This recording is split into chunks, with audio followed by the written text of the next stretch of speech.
ირკვევა რომ ჩხეიძეს დაკავების დროს მიღებული აქვს დაზიანებები, მათ შორის თავის არეში, მკლავზე, მუხლზე. ამ დრომდე დაკარგულია მისი ნივთებიც. მარიკა არევაძე, მისი ადვოკატი გვერდთვება პირდაპირ ეთერში. მოგესალმებით მარიკა. Გითხარით თქვენ შეხვდით ცოტა ხნის წინ გიორგის რას გიყვებათ ის და თუ ნახეთ დაზიანებები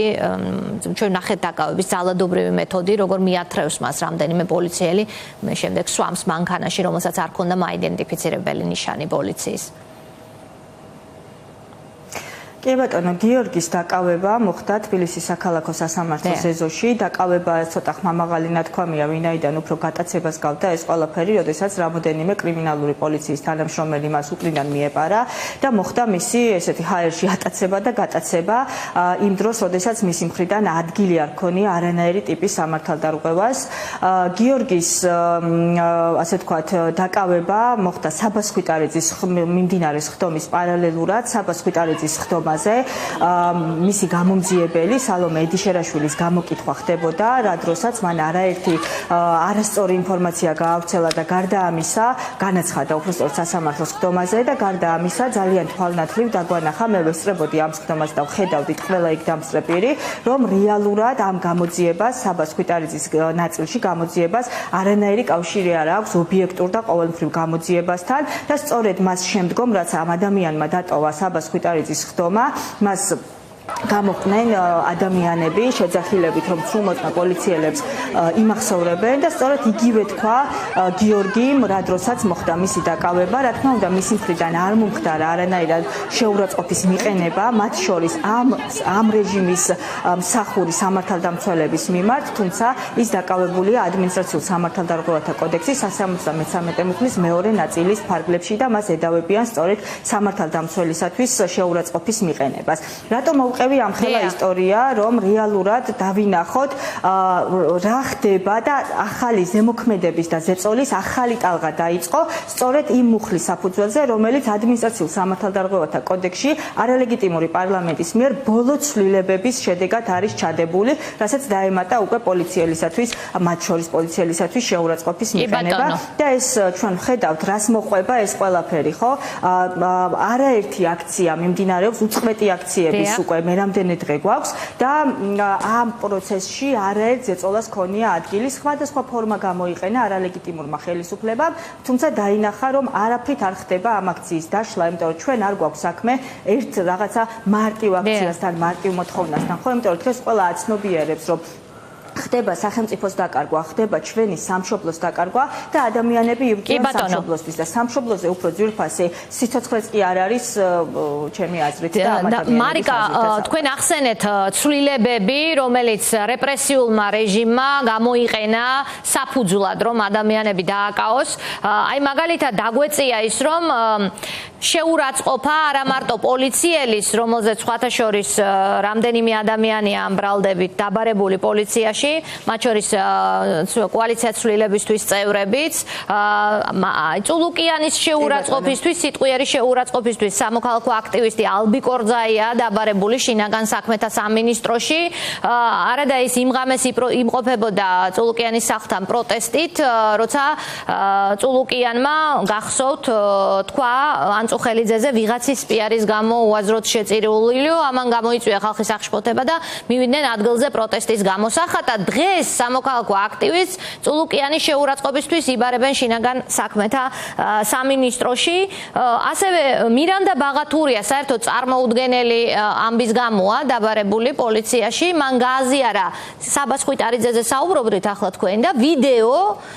და მას ედავებიან იმ პოლიციელის შეურაცხყოფას რომელიც მოწმე იყო ამ პროცესზე არადა მირანდა საერთოდ არ ყოფილა ადგილზე მან სხვისი ვიდეო გააზიარა ხომ წარმოუდგენელ უთავბოლობასთან გვაქვს საქმე ყველაფერთან ერთად. როგორ აფასებთ ამ ყველაფერს? სისტემა გადავიდა ყველაფრის კონტროლზე, გავეშებულია შეიძლება ითქვას. სისტემა დიდი ხანია გამოსულია დემოკრატიული და სამართლებრივი ჩარჩოდან. დიდი ხანია ჩვენ უკვე ვართ ავტოკრატიული რეჟიმის პირობებში და დიდი ხანია ვებრძვით ამ რეჟიმს და ვებრძვით სწორედ იმიტომ, რომ ის შერჩევითი სამართალი, რაც დღეს ქვეყანაში მოქმედებს, იყოს აღმოფხვრილი, იმიტომ რომ შერჩევითი სამართლის პირობებში არ არსებობს ადამიანის უფლებები, ხომ? შერჩევითი სამართლის პირობებში სახელმწიფო თვითონ განსაზღვრავს მისთვის არასასურველი ადამიანის დასჯის მეთოდებს და არ არის ეს დამოკიდებული ადამიანის ქმედებაზე, ანუ ადამიანი მოიქცევა კარგად, ცუდად დაარღვევს კანონს თუ არ დაარღვევს. ამაზე არ არის დამოკიდებული. დამოკიდებულია იმაზე, რეჟიმს ვინ მოეწონება და ვინ არ მოეწონება. თქვენ ახლა ჩამოთვალეთ არაერთი საქმე, რომელიც მხოლოდ და მხოლოდ დღეს ხდება, აი თუნდაც დღეს ხდება, ხო? გუშინ აბსოლუტურად უსაფუძვლოდ გიორგიდან ვიწყებ ამ შემთხვევაში, გუშინ აბსოლუტურად უსაფუძვლოდ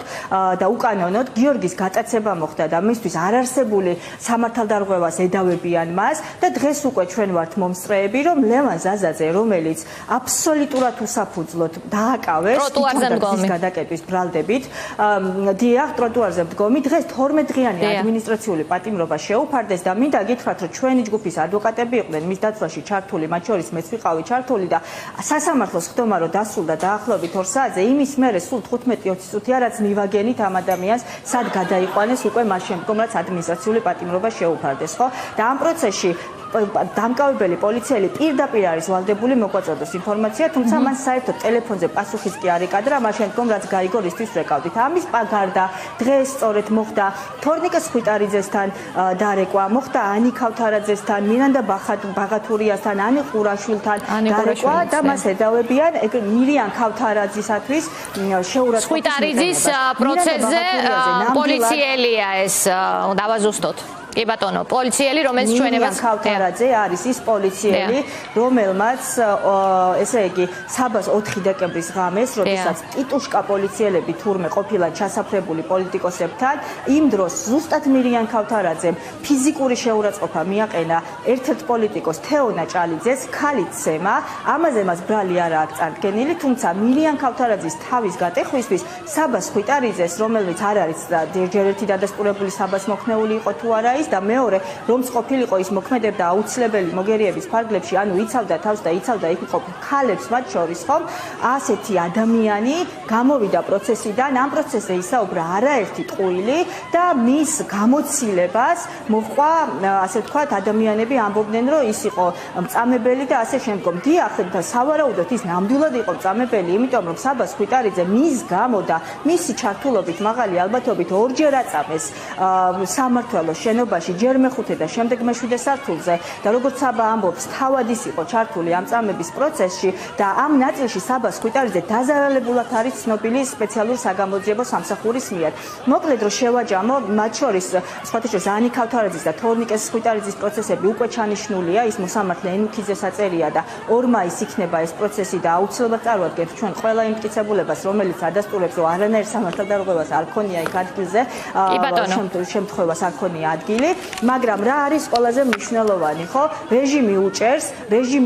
უჭერს, იმიტომ რომ მას არ აქვს კარგად საქმე. კი ბატონო. რეჟიმი ცდილობს ახალ-ახალი დაშინების მეთოდების გამოყენებას, მარტომ, იმიტომ რომ ხედავს, რომ დაშინება არ მოქმედებს, ადამიანები აგრძელებენ ბრძოლას და თუ ჩვენ გვინდა რომ კონდეს ადამიანის უფლებები, კონდეს დემოკრატია, ქვეყანა დავაბრუნოთ განვითარების ცივილიზაციის გზაზე, რასაც მათ შორის მოყვება ის პრივილეგიები, რომელიც